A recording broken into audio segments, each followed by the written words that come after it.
ہماری دنیا کے سب سے طاقتور دیش امریکہ کی سب سے بڑی طاقت کیا ہے؟ یہ ایک ایسا سوال ہے کہ جس کو اگر آپ لوگ دنیا کی راجنیتی پر گہری نظر رکھنے والے کسی بھی ایکسپرٹ سے پوچھیں گے تو صرف ایک جواب آئے گا، اور وہ جواب ہوگا ڈالر۔ جی ہاں، کیونکہ آج کے دور میں یہ جو امریکہ جس کے اوپر بھی جب چاہتا ہے ٹیرف لگا دیتا ہے اور جب چاہتا ہے ٹیرف کی دھمکیاں دیتا ہے، بالکل اسی طرح سے جس کے اوپر چاہتا ہے سینکشنز لگا دیتا ہے اور جس کو چاہتا ہے دھمکیاں دینے لگتا ہے، یہ سب کچھ ممکن ہو پاتا ہے صرف اور صرف اسی وجہ سے کیونکہ ڈالر کا دنیا پر راج چلتا ہے۔ امریکہ کی کرنسی ڈالر اس وقت دنیا کی سب سے طاقتور کرنسی ہے۔ اسی لیے تو ایکسپرٹس اکثر کہتے ہیں کہ امریکہ جنگوں میں ہارنا یا جنگوں میں گرنا تو افورڈ کر سکتا ہے، لیکن کبھی بھی ڈالر کا گرنا افورڈ نہیں کر سکتا ہے،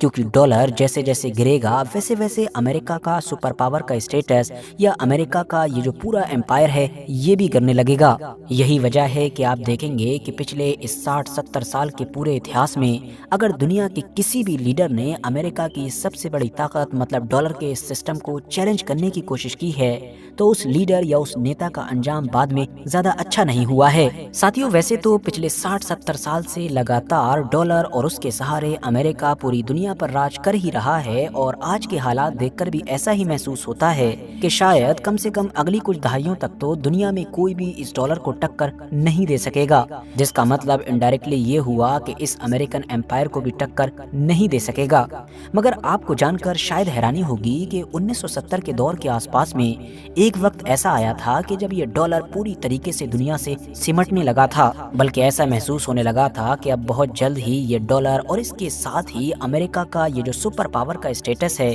یہ دونوں ہی چیزیں ایک قبر کے اندر دفن ہو جائیں گی۔ لیکن تبھی اچانک سے سعودی عربیہ کے اتہاس کے ایک مشہور بادشاہ مطلب کہ شاہ فیصل نے اتہاس کی وہ سب سے بڑی غلطی کی کہ جس غلطی نے مانو پوری دنیا کے فیوچر کو بدل کر رکھ دیا۔ ایک ایسی بڑی غلطی کہ جس کا بھگتان، جس کی بھرپائی آدھی سے زیادہ دنیا آج تک کر رہی ہے، اور ہم نہیں جانتے کہ آگے بھی کب تک کرنا پڑے گا۔ ہماری اس کہانی کا آغاز لگ بھگ 1944 کے دور سے ہوتا ہے کہ جب وہ سیکنڈ ورلڈ وار لگ بھگ ختم ہونے کو تھی کہ جس جنگ کے اندر ہٹلر کی ہار ہوئی تھی اور برٹن، فرانس اور رشیا جیسے دیشوں کی جیت ہوئی تھی۔ اب کہنے کو تو یہ ساری یورپین طاقتیں امریکہ اور USSR کی مدد سے سیکنڈ ورلڈ وار کو جیت تو چکی تھیں، مگر خود بھی پوری طریقے سے کنگال ہو چکی تھیں۔ پورا یورپ تباہ و برباد ہو چکا تھا، اور اس سیکنڈ ورلڈ وار سے اگر واقعی کسی کو فائدہ ہوا تھا تو وہ کوئی اور نہیں بلکہ ہزاروں کلومیٹر دور موجود امریکہ تھا، جو اس پوری جنگ میں شروعات سے ہی ہٹلر کے خلاف لڑنے والی ان ساری یورپین طاقتوں کو ہتھیار بھیجتا رہا تھا۔ اور جنگ ختم ہو جانے کے بعد جب دنیا کی سبھی بڑی طاقتیں یا تو ختم ہو گئیں یا کمزور ہو گئیں تو یہ آٹومیٹیکلی سب سے بڑی طاقت بن کر ابھرا تھا۔ اسی لیے پوری طریقے سے تباہ و برباد ہو چکے اس یورپ کو دوبارہ کھڑا کرنے میں امریکہ نے اس کی مدد کرنے کا فیصلہ کیا۔ مدد اس طرح کہ امریکہ نے ان سبھی کو بڑے بڑے قرضے دینے شروع کیے، اور قرضے بھی اس طریقے سے کہ امریکہ ان کو بھر بھر کر ڈالر دیتا تھا، بدلے میں ان لوگوں کے پاس جو ان کا اپنا سونا ہوتا تھا وہ ان کو امریکہ کو دینا ہوتا تھا۔ اب ایک طرف امریکہ ان سب کو بھر بھر کر ڈالر کی شکل میں قرضہ دیا کرتا تھا، تو دوسری طرف یہ لوگ بھی امریکہ کے اوپر اندھا وشواس کرتے ہوئے بھر بھر کر سونا بھیجا کرتے تھے۔ امریکہ میں اسی طرح سے بہت جلد ہی ہزاروں ٹن سونا جمع کیا جا چکا تھا۔ امریکہ نے ساتھ ہی ڈالر اور سونے کو لنک بھی کر دیا تھا، مطلب ان دونوں کے بیچ میں ایک ریٹ فکس کر دیا تھا۔ یہ ریٹ اس طرح سے تھا کہ یہ یورپین طاقتیں جب بھی سونا لینا چاہتی تو ان کو $35 کے بدلے میں 1 اونس گولڈ ملتا، اور یہ صرف یورپین طاقتوں کے لیے ہی نہیں تھا بلکہ پوری دنیا کے لیے تھا۔ مطلب پوری دنیا جان چکی تھی کہ ڈالر اور سونا آپس میں لنک ہو چکے ہیں، مطلب اگر آپ لوگ اتنے ڈالر دیں گے تو آپ کو امریکہ سے اتنا گولڈ مل جائے گا۔ فرانس، اٹلی، جرمنی اور بیلجیم جیسے کئی دیشوں نے امریکہ کو اپنا گولڈ دے بھی دیا، اور بدلے میں ان کا ڈیولپمنٹ شروع بھی ہو گیا تھا۔ اور یہی وہ وقت تھا کہ جب پہلی بار ڈالر نے دنیا کے اوپر راج کرنا شروع کیا، کیونکہ اب پوری ہی دنیا میں لوگوں نے بھر بھر کر ڈالر اکٹھا کرنے شروع کر دیے تھے، کیونکہ ان کو پتا تھا کہ ان کے پاس ڈالر ہونے کا مطلب ہے سونے کا ہونا۔ جتنے زیادہ آپ کے پاس ڈالرز ہیں اتنا ہی زیادہ آپ کے پاس سونا موجود ہے۔ بس اسی ایک میتھڈ نے امریکہ کو ویسٹرن سپر پاور بنا ڈالا، और 1944 से लेकर 1970-71 के आसपास तक बिल्कुल ऐसा ही चलता रहा। सब कुछ ठीक ठाक ही चल रहा था, मगर तभी हम देखते हैं कि इस कहानी में एक बड़ा ट्विस्ट आता है। वो इस तरह से कि इसी दौर में ही फिर हमने देखा कि अमेरिका वियतनाम की एक बड़ी और लंबी जंग में फंस चुका था, जिसने उसकी इकोनॉमी पर गहरी चोट लगाई। सिर्फ वियतनाम ही नहीं बल्कि अब तो पूरी दुनिया में ही अमेरिका अपनी मिलिट्री एक्टिविटीज बढ़ाता ही जा रहा था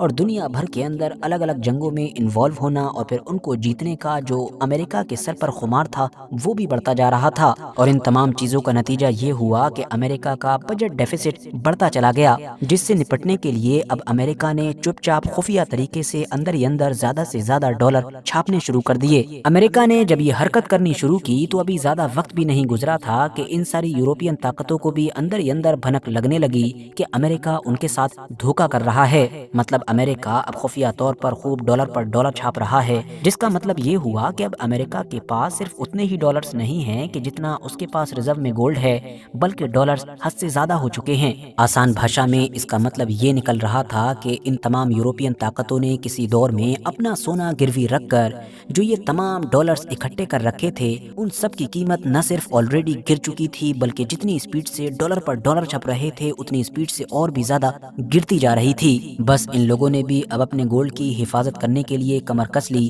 अब सबसे पहले फ्रांस ने खुफिया तौर पर एक डील के तहत अपना सारा सोना अमेरिका से फ्रांस की तरफ मंगाना शुरू कर दिया। 1963 से लेकर 1966 के बीच में मतलब 3 साल के अंदर फ्रांस अलग अलग तरीकों से डॉलर्स के बदले में अमेरिका से अपना हजारों टन सोना वापस निकालने में कामयाब रहा। फ्रांस की देखा देखी अब बाकी यूरोपियन ताकतों ने भी अमेरिका से अपना सोना वापस निकालने की तैयारियां शुरू कर दी थी और ये सब कुछ खुफिया तौर पर किया जा रहा था, क्योंकि अगर ये चीज पब्लिक में आ जाती तो जाहिर सी बात है दुनिया में डॉलर की मदद से अमेरिका के द्वारा बनाया गया ये जो सिस्टम था ये पल भर के अंदर धड़ाम हो जाता, क्योंकि पूरी दुनिया को पता चल जाता कि जिस डॉलर को वो गोल्ड के बराबर समझकर इतनी संभाल कर इकट्ठा कर रहे हैं वो दरअसल पूरी तरीके से गिर चुका है, क्योंकि अमेरिका के पास इतना सोना है ही नहीं कि जितने ज्यादा वो ऑलरेडी डॉलर छाप चुका है। मगर फिर भी अमेरिकन डॉलर का डाउनफॉल तो शुरू हो ही चुका था, क्योंकि यूरोपियन ताकतें न सिर्फ बड़ी तेजी के साथ अब अपना गोल्ड वापस निकाल रही थीं, बल्कि अमेरिका और ये डॉलर इन यूरोपियन ताकतों का भरोसा भी खो चुके थे। और देर सवेर ही सही लेकिन दुनिया के बाकी आम और खास लोगों को भी इन चीजों के बारे में पता लग ही जाना था। तो इसीलिए अब दुनिया में न सिर्फ डॉलर की ताकत के कम हो जाने का बल्कि अमेरिका को खुद के सुपर पावर स्टेटस के छिन जाने का भी खतरा सताने लगा। ऐसे मुश्किल हालात में फिर 1971 में अमेरिका ने एक बड़ा ऐलान किया, जिस ऐलान ने दुनिया को शॉक कर दिया। वो ऐलान ये था कि किसी दौर में जो डॉलर को गोल्ड के साथ लिंक किया गया था, इन दोनों के बीच एक वैल्यू को फिक्स किया गया था, अब उसको पूरी तरीके से खत्म कर दिया गया। अमेरिका के इस बड़े ऐलान ने उन देशों या उन आम और खास लोगों के लिए खतरे की घंटी बजा दी कि जो पिछले एक लंबे वक्त से गोल्ड के भरोसे पर अमेरिका के इस डॉलर्स को इकट्ठा करते आ रहे थे। 1944 में अमेरिका की तरफ से शुरू किया गया वो पैतरा कि जिसने बहुत जल्द ही डॉलर को दुनिया की सबसे ताकतवर करेंसी बना दिया था, वो अब दुनिया के सामने पूरी तरीके से चकनाचूर हो चुका था। डॉलर से दुनिया का भरोसा तो उठ ही चुका था और दुनिया ने अब ये भी सोचना शुरू कर दिया था कि जब डॉलर गोल्ड के साथ लिंक ही नहीं है तो इसको ज्यादा से ज्यादा रिजर्व में रखने का भी कोई फायदा नहीं है। मतलब डॉलर अपनी अहमियत तो खो ही चुका था बल्कि दुनिया की बाकी ज्यादातर करेंसीज की तरह नीचे भी जाने लगा था। मगर ऐसे मोड़ पर तभी अमेरिका ने अपनी सबसे बड़ी चाल चली, या आप ये भी कह सकते हैं कि सऊदी अरबिया ने इतिहास की सबसे बड़ी गलती की। दरअसल दोस्तों ये वो दौर था कि जब अरब दुनिया के अंदर इजरायली मुद्दे को लेकर अरब दुनिया के जो आम लोग थे, आम मुसलमान थे, वो अपनी हुकूमतों से काफी नाराज थे। ऐसे माहौल में सऊदी अरबिया को एक देश के तौर पर न सिर्फ बाहर के दुश्मन से हिफाजत की जरूरत थी बल्कि साथ ही साथ अंदर मौजूद जो सऊद खानदान था उसको इस बात को भी यकीनी बनाना था कि अंदर मामलात सही रहें, उनकी हुकूमत का तख्ता पलटना हो। तो बिल्कुल इसी दौर में हम दूसरी तरफ देखते हैं कि अमेरिका और वेस्टर्न पावर्स भी तेल की वजह से घबराई हुई थी, क्योंकि अभी कुछ वक्त पहले ही 73 की वो जंग लड़ी गई थी कि जिसमें जब अमेरिका ने इसराइल को खुलेआम सपोर्ट करना शुरू किया था तो फिर सऊदी अरबिया के हुक्मरान शाह फैसल ने बाकी अरब लीडर्स के साथ मिलकर अमेरिका समेत पूरे वेस्टर्न वर्ल्ड का तेल बंद कर दिया था। इस तरीके से तेल बंद किया था कि जिसने अमेरिका समेत वेस्टर्न वर्ल्ड की इकोनॉमी को हिला कर रख दिया था। तो कुल मिलाकर जहां एक तरफ सऊदी अरबिया अपनी हुकूमत और अपने देश की सिक्योरिटी की गारंटी ढूंढ रहा था, तो वहीं दूसरी तरफ अमेरिका भी ये चाह रहा था कि किसी तरीके से उसको इस बात की गारंटी मिल जाए कि फ्यूचर में उसका कभी भी इस तरह से तेल नहीं बंद किया जाएगा। बस फिर क्या था, अमेरिका और सऊदी अरबिया मिले और मिलकर एक ऐसा सिस्टम बनाया, या ये कहिए कि इन दोनों के बीच एक डील हुई, जिस सिस्टम या जिस डील को आज के दौर में हम लोग पेट्रो डॉलर के नाम से जानते हैं। इस डील के तहत ये तय पाया गया कि अब से सऊदी अरबिया दुनिया भर के अंदर जितना भी तेल बेचेगा वो सारा का सारा यूएस डॉलर में बेचा जाएगा। मतलब डॉलर और तेल को आपस में वैसे ही लिंक कर दिया गया कि जैसा कि किसी दौर में डॉलर और गोल्ड को किया गया था। तब से लेकर अब तक लगातार अमेरिका का ये डॉलर दुनिया की सबसे कीमती चीजों में से एक तेल के साथ बिल्कुल वैसे ही लिंक है। जाहिर है ये अमेरिका का अब तक का सबसे बड़ा हथियार साबित हुआ। इस डील के तहत ये भी तय पाया गया कि जब सऊदी अरबिया दुनिया भर के अंदर अमेरिकी डॉलर के जरिए से तेल बेचेगा तो उससे जो करोड़ों और अरबों का मुनाफा होगा उसको सऊदी अरबिया अमेरिका में इन्वेस्ट करेगा। बदले में अमेरिका न सिर्फ सऊदी अरबिया को मिलिट्री के जरिए से सिक्योरिटी देगा बल्कि नए नए हथियार भी उसको बेचेगा। और हाँ, सऊदी अरबिया के अंदर सऊद खानदान की हुकूमत बनी रहे इस बात को भी पूरी ताकत के साथ यकीनी बनाएगा। इसके बाद से फिर हुआ ये कि जहाँ एक तरफ सऊदी अरबिया मिलिट्री के लिहाज से अमेरिका के ऊपर पूरी तरीके से डिपेंड हो गया, तो वहीं दूसरी तरफ अमेरिका की सबसे बड़ी ताकत मतलब डॉलर के ऊपर जो खतरा मंडरा रहा था, न सिर्फ वो खतरा ही पूरी तरीके से खत्म हो गया बल्कि तेल जैसी एक बड़ी ताकत से लिंक हो जाने की वजह से अगली कई दहाइयों के लिए डॉलर दुनिया की एक ऐसी ताकतवर करेंसी बन गया कि जिसको कोई भी नहीं हिला सकता। और ये सब कुछ इतनी आसानी के साथ इसलिए हो गया था क्योंकि उस दौर में जो ओपेक कंट्रीज थी, मतलब जितने भी देश मिडिल ईस्ट में तेल बेचा करते थे, उन सब में सबसे ताकतवर और असरदार सऊदी अरबिया को ही माना जाता था। बल्कि ओपेक की सारी कंट्रीज हर मामले में सऊदी अरबिया को ही फॉलो किया करती थी। जब सऊदी अरबिया ने अमेरिका के साथ डील कर ली तो पीछे पीछे इन सारे छोटे बड़े देशों ने भी फिर तेल डॉलर के साथ ही बेचना शुरू कर दिया। अब जाहिर सी बात है, तेल और गैस ये दोनों तो ऐसी चीजें हैं जो किसी भी देश को अपने डेवलपमेंट के लिए चाहिए ही चाहिए हैं। तो अब अगर तेल और गैस खरीदना है तो आपको अपने पास ज्यादा से ज्यादा डॉलर रिजर्व में रखने ही होंगे। इसीलिए अब एक बार फिर से दुनिया के ज्यादातर देशों ने ज्यादा से ज्यादा डॉलर्स अपने पास इकट्ठे करने शुरू कर दिए ताकि उनको गल्फ कंट्रीज के साथ जब तेल और गैस वगैरह खरीदना हो तो उसमें कोई प्रॉब्लम ना हो। और ये सिलसिला और ये सारा सिस्टम आज तक बिल्कुल ऐसा ही चलता आ रहा है। मतलब अगर इक्का दुक्का देशों को छोड़ दिया जाए तो मिडिल ईस्ट में ये जितने भी तेल और गैस बेचने वाले देश हैं ये सब डॉलर का ही इस्तेमाल करते हैं। अब जब तेल और गैस की खरीदो फरोख्त में सिर्फ डॉलर ही इस्तेमाल हो रहा था तो फिर बाकी इंटरनेशनल ट्रेड में भी यही सहमति बन गई कि आसानी के लिए सिर्फ डॉलर ही इस्तेमाल किया जाए। और इस तरह से अमेरिका का डॉलर ही इंटरनेशनल ट्रेड में, इंटरनेशनल व्यापार में